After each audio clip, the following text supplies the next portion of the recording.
Hello दोस्तों, स्वागत है आपका स्टडी नाउ 6 चैनल पर। आशा है आप सभी ठीक होंगे।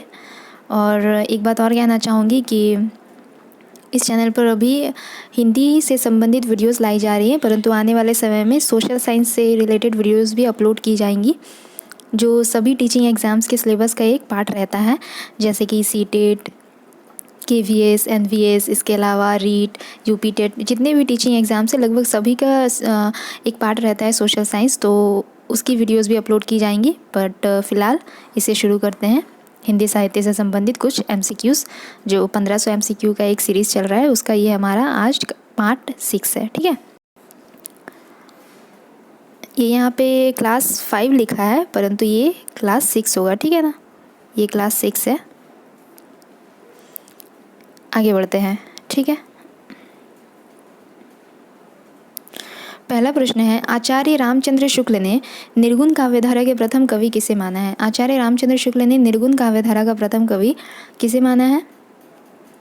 तो वह हो जाएगा आचार्य रामचंद्र शुक्ल ने। पहले आप लोग बताओ, आचार्य रामचंद्र शुक्ल ने निर्गुण काव्यधारा का प्रथम कवि किसे माना है? कबीरदास, नामदेव, जंभनाथ या फिर गुरु नानक? कबीरदास, नामदेव, जंभनाथ या गुरु नानक? उत्तर देना है आप लोगों को। तो इसका उत्तर होगा कबीरदास। आचार्य रामचंद्र शुक्ल ने निर्गुण काव्यधारा का जो प्रथम कवि माना है वह कबीरदास को माना है। ठीक है, किसे माना है? कबीरदास को माना है। रामचंद्र शुक्ल के अलावा हजारी प्रसाद द्विवेदी जी ने भी कबीरदास को ही निर्गुण काव्यधारा का प्रथम कवि माना है। ठीक है, अभी थोड़ा जानते हैं कि निर्गुण भक्ति क्या होता है। थोड़ा निर्गुण भक्ति के बारे में जान लेते हैं। लगभग ये तो बहुत इजी है, लगभग सभी को पता होगा, परंतु फिर भी एक बार नज़र डालते हैं कि निर्गुण भक्ति क्या होता है। निर्गुण भक्ति मानने वाले लोगों का मतलब ऐसा मानना है कि जैसे ईश्वर का कोई आकार नहीं होता है, ईश्वर निराकार होते हैं। ठीक है, तो निर्गुण भक्ति में विश्वास रखने वाले लोग मूर्ति पूजा में विश्वास नहीं रखते हैं। ठीक है, निर्गुण भक्ति में विश्वास रखने वाले लोग मूर्ति पूजा में विश्वास नहीं रखते हैं। इतना काफ़ी है निर्गुण भक्ति क्या है ये जानने के लिए। आगे बढ़ते हैं, ऑप्शंस पे जाते हैं। नामदेव, गणपति चंद्रगुप्त, नीचे देखिएगा, गणपति चंद्रगुप्त और रामकुमार वर्मा। गणपति चंद्रगुप्त और रामकुमार वर्मा के अनुसार नामदेव निर्गुण काव्यधारा के प्रथम कवि माने गए हैं। गणपति चंद्रगुप्त और रामकुमार वर्मा के अनुसार नामदेव को निर्गुण काव्यधारा का प्रथम कवि माना गया है। ठीक है, आगे है जंभनाथ जो थे ये विष्णुई संप्रदाय के प्रवर्तक माने जाते हैं। जंभनाथ विष्णुई संप्रदाय के प्रवर्तक माने जाते हैं। महत्वपूर्ण है ये सभी जितने भी मैंने PPT में ऐड किया है। जंभनाथ विष्णुई संप्रदाय के प्रवर्तक माने जाते हैं।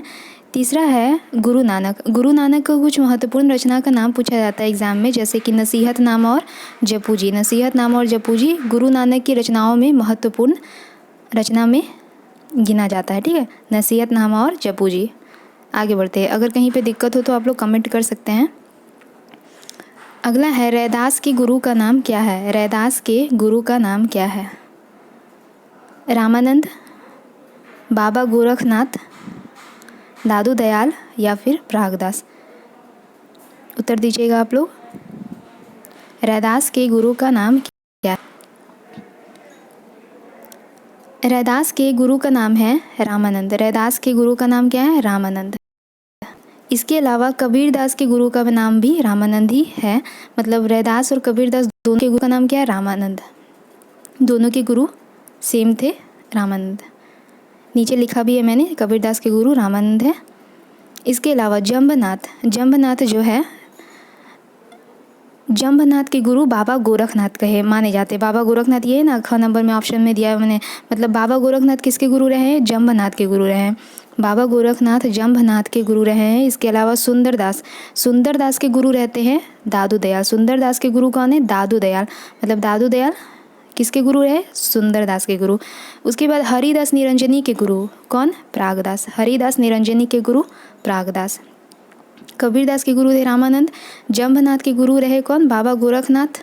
सुंदरदास के गुरु रहे दादू दयाल और हरिदास निरंजनी के गुरु कौन? प्रागदास। ठीक है, इसके अलावा ये जो चारों है, कबीरदास, जंभनाथ, सुंदरदास, हरिदास निरंजनी, इसके अलावा दादू दयाल, मलूकदास, जितनी भी ये रचना करी ये सभी निर्गुण काव्यधारा, मतलब निर्गुण काव्यधारा का एक जो भाग है संत काव्यधारा, उसके ये सभी संत हैं, मतलब उसके रचनाकार है, संत काव्यधारा के ये रचनाकार है ये सभी।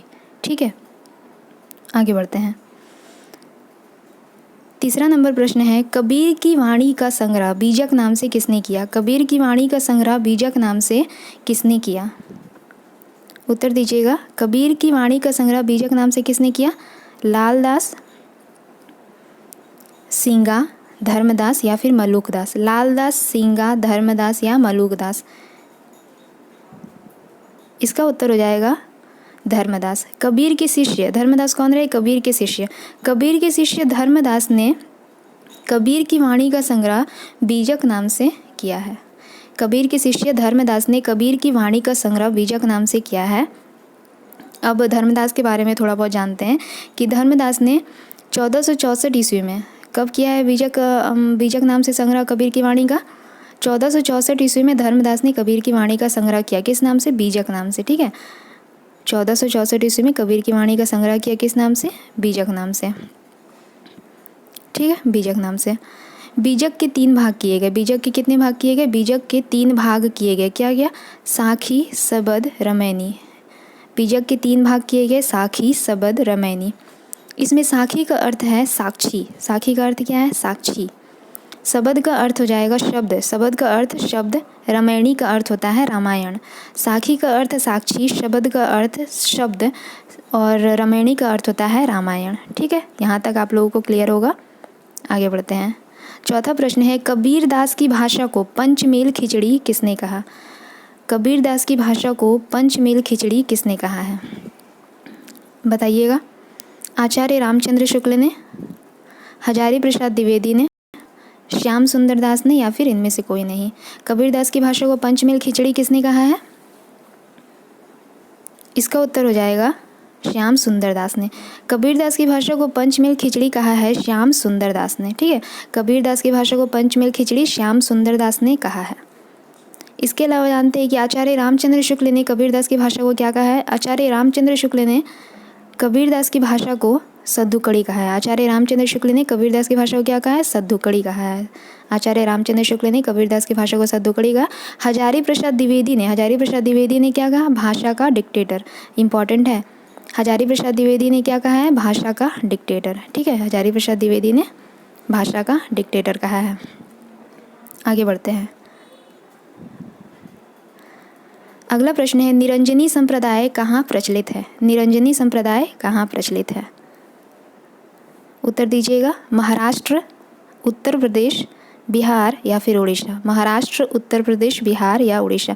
निरंजनी संप्रदाय कहाँ प्रचलित है?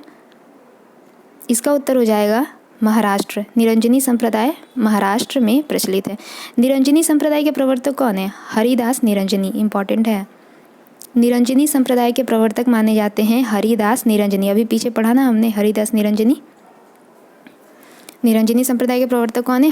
हरिदास निरंजनी। इसका केंद्र क्या रहा? इसका केंद्र रहा डिडवाना। हरिदास निरंजनी का केंद्र क्या रहा? डिडवाना। हरिदास निरंजनी केंद्र डिडवाना। और हरिदास निरंजनी का जो प्रमुख शिष्य माने जाते, कौन माने जाते? हरिदास निरंजनी के प्रमुख शिष्य नारायण दास और रूपदास माने जाते हैं। हरिदास निरंजनी के प्रमुख शिष्य के रूप में नारायण दास और रूपदास का नाम आता है। ठीक है, आगे बढ़ते हैं। छठवां प्रश्न है, कबीर की वाणियों का सबसे पुराना नमूना तथा रैदास के 40 पद किस ग्रंथ में संकलित है? कबीर की वाणियों का सबसे पुराना नमूना तथा रैदास के 40 पद किस ग्रंथ में संकलित है? जानते हैं? आप लोग भी उत्तर दीजिएगा। किस ग्रंथ में संकलित है? गुरु ग्रंथ साहिब, जपूजी, नसीहतनामा या फिर रहीरास। गुरु ग्रंथ साहिब, जपूजी, नसीहतनामा या रहीरास। तो कबीर की वाणियों का सबसे पुराना नमूना तथा रैदास के 40 पद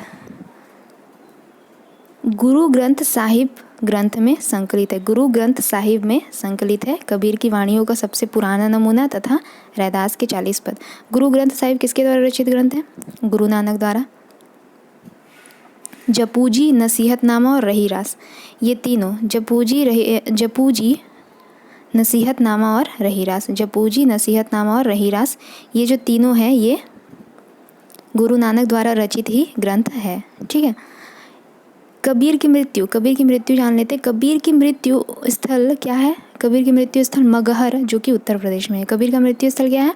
मगहर, उत्तर प्रदेश। मगहर, उत्तर प्रदेश। ठीक है।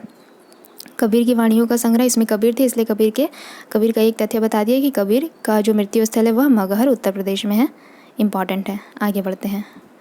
7वां प्रश्न है, ज्ञान बोध किसकी रचना है? ज्ञान बोध किसकी रचना है? उत्तर दीजिएगा। मलूकदास, हरिदास निरंजनी, गुरु अर्जुन देव या फिर सुंदरदास। मलूकदास, हरिदास निरंजनी, गुरु अर्जुन देव या फिर सुंदरदास। ज्ञान बोध किसकी रचना है? तो ज्ञान बोध रचना है उनका नाम है मलूकदास। ज्ञान बोध मलूकदास की रचना है। ज्ञान बोध किनकी रचना है? मलूकदास की रचना है। इनके बारे में कुछ जानते हैं। मलूकदास निर्गुण धारा के संत काव्य धारा से संबंधित रचनाकार है। मलूकदास कौन है? निर्गुण धारा के संत काव्य धारा। पहले तो भक्ति काल को 2 भागों में बांटा गया, निर्गुण धारा और सगुण धारा। निर्गुण धारा और सगुण धारा। फिर निर्गुण धारा और सगुण धारा को भी 2 भागों में बांटा गया है। तो निर्गुण धारा के जो 2 भाग रहे वह रहा संत काव्य धारा और सूफी काव्य धारा। मतलब संत काव्य धारा और सूफी काव्य धारा, जिसमें संत काव्य धारा को ज्ञानाश्रय शाखा भी कहा जाता है। यहाँ लिखा भी है मैंने, संत काव्य धारा को ज्ञानाश्रय शाखा कहा जाता है और जो सूफी काव्य धारा है उसे प्रेमाश्रय शाखा कहा जाता है। तो ये जो मलूकदास हो गए, फिर हरिदास निरंजनी, गुरु अर्जुन सिंह, सुंदरदास, ये सभी संत काव्य धारा मतलब ज्ञानाश्रय शाखा से संबंधित ये सभी रचनाकार है। ठीक है। मलूकदास, हरिदास निरंजनी, गुरु अर्जुन सिंह या फिर सुंदरदास, ये सभी संत काव्य धारा से संबंधित रचनाकार हैं, जिसे ज्ञानाश्रय शाखा भी कहा जाता है। आगे बढ़ते हैं। 8वां प्रश्न है, इनमें से कौन महिला संत साधिका थी?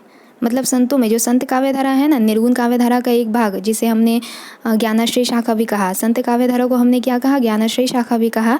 तो इनमें एकमात्र मतलब महिला संत साधिका का नाम आता है। तो उस संत साधिका का नाम क्या है? यहाँ पूछा गया है कि उस महिला संत साधिका का नाम क्या है?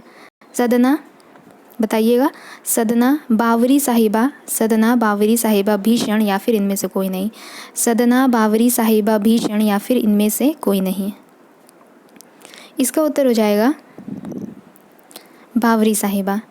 कौन सी महिला संत साधिका थी? नाम आता है जिनका बावरी साहिबा। ठीक है, बावरी साहिबा के गुरु का नाम क्या रहा? मायागंज। बावरी साहिबा के गुरु का नाम क्या रहा? मायागंज। ये इम्पॉर्टेंट नहीं है बट इनसे संबंधित था इसलिए मैंने लिख दिया। आगे बढ़ते हैं। 9वां प्रश्न है, भारत में सूफी धर्म का प्रचार प्रसार करने का श्रेय किसे जाता है? भारत में सूफी धर्म का प्रचार प्रसार करने का श्रेय किसे जाता है? अकबर, उत्तर दीजिएगा। अकबर, अलाउद्दीन खिलजी, ख्वाजा मोइनुद्दीन चिश्ती या फिर रज्जब। अकबर, अलाउद्दीन खिलजी, ख्वाजा मोइनुद्दीन चिश्ती या फिर रज्जब। तो इसका उत्तर होगा कि भारत में सूफी धर्म का प्रचार प्रसार करने का श्रेय ख्वाजा मोइनुद्दीन चिश्ती को जाता है। भारत में सूफी धर्म का प्रचार प्रसार करने का श्रेय किसे जाता है? ख्वाजा मोइनुद्दीन चिश्ती को जाता है। इनके बारे में कुछ जानते हैं। ये जो ख्वाजा मोइनुद्दीन चिश्ती है ये चिश्ती संप्रदाय के प्रवर्तक माने जाते हैं। महत्वपूर्ण है। ख्वाजा मोइनुद्दीन चिश्ती चिश्ती संप्रदाय के प्रवर्तक माने जाते हैं। ठीक है, ख्वाजा मोइनुद्दीन चिश्ती चिश्ती संप्रदाय के प्रवर्तक माने जाते हैं। इसके अलावा जो रज्जब है, रज्जब कौन से? संत काव्यधारा से संबंधित रचनाकार है। रज्जब संत काव्यधारा से संबंधित रचनाकार है और मैंने पहले भी बताया कि संत काव्यधारा को ज्ञानाश्रय शाखा भी कहते हैं। तो रज्जब जो है जो संत काव्यधारा से संबंधित रचनाकार है, इनका पूरा नाम क्या था? रज्जब अली खां।